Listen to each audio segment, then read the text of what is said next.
When I think of a perfect couple, like real life goals, I go back to this movie and I think of WALL-E and Eva. WALL-E. Released in 2008, Pixar brought, in my opinion, one of the best films made.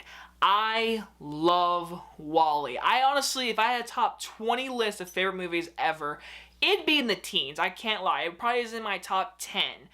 But when thinking of favorite animated movies, I put WALL-E in my top 5/3 all the time.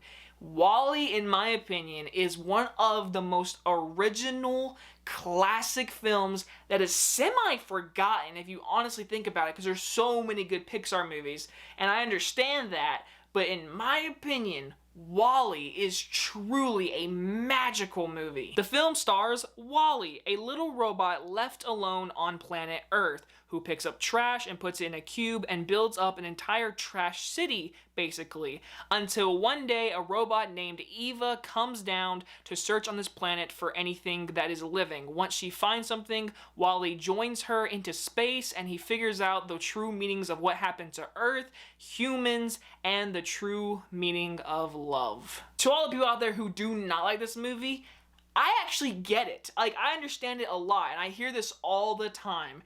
The first 30-40 minutes of the movie, it's really good, but when he gets on that ship, the movie sucks. And I will be honest with you guys, I will be 100%, I love this movie, but I cannot lie. The first 40 minutes of this, the first half basically, of this movie, when it's just WALL-E and the cockroach, and then Eva, that stuff is A+ material.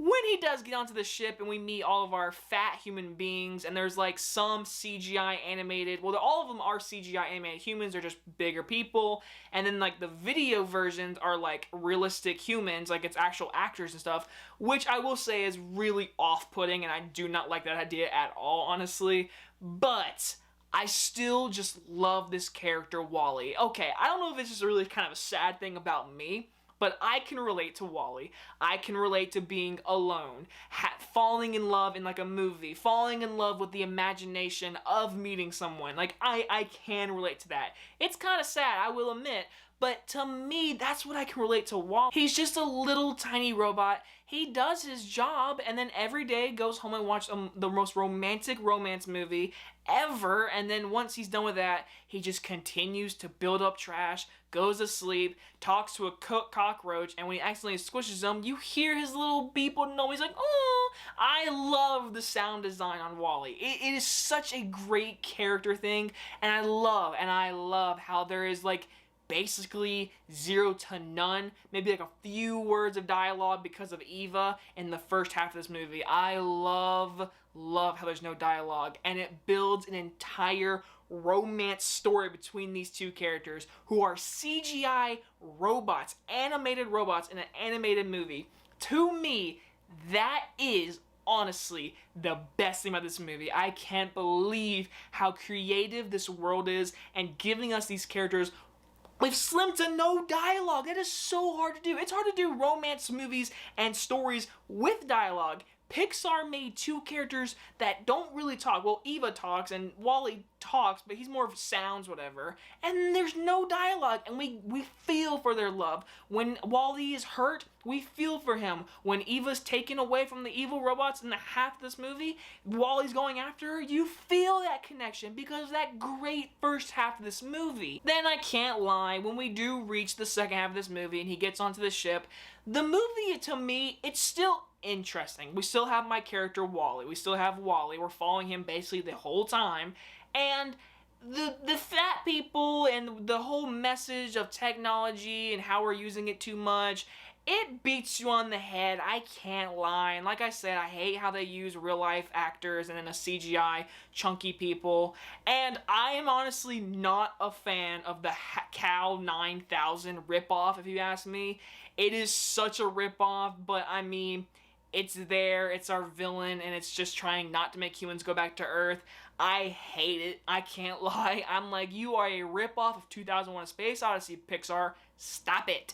But it's fine. It is what it is. But I love the scene. I love the scene where WALL-E is in space and he has the fire hydrant, and he's spraying fire hydrant, the fire extinguisher, and he's spraying it, and him and Eva are spinning around, and the great music, and him going on the ship and going his hand through the stars.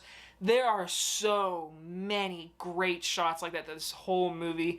The composer and the music should be awarded for the Oscars. It is a beautiful score, and the music is hands down one of the reasons why I love this movie so much, because again, not that much dialogue when it does happen. Heck, there are some people who like the second half more because there's more colors and entertaining and more comedy more than the first half. I'm just because I love original romance with no dialogue and stuff like that, and the music. That's why I love the first half so much. And again, the second half, entertaining, but to me, not as good as the first. But overall, WALL-E is such a great film. I'm gonna give WALL-E a super duper high, strong A. In reality, I honestly should probably give it an A- because again, the certain things about this movie. But it's just one of those movies, guys, where me personally, in my opinion, I love this movie. I know some of you out there do too. Comment below, do you agree with me, or are you just like, Jacob, you are wrong. This is Pixar's worst movie. Well, my argument to you is, have you seen Cars 2? Okay, anyway, so that is the end of this review, and we're not done yet. My next Pixar movie in the next Pixar series will be the movie Up. Yep. We're going to that movie. I hope you guys enjoyed this review, and I will see you guys next time. Bye-bye, everyone.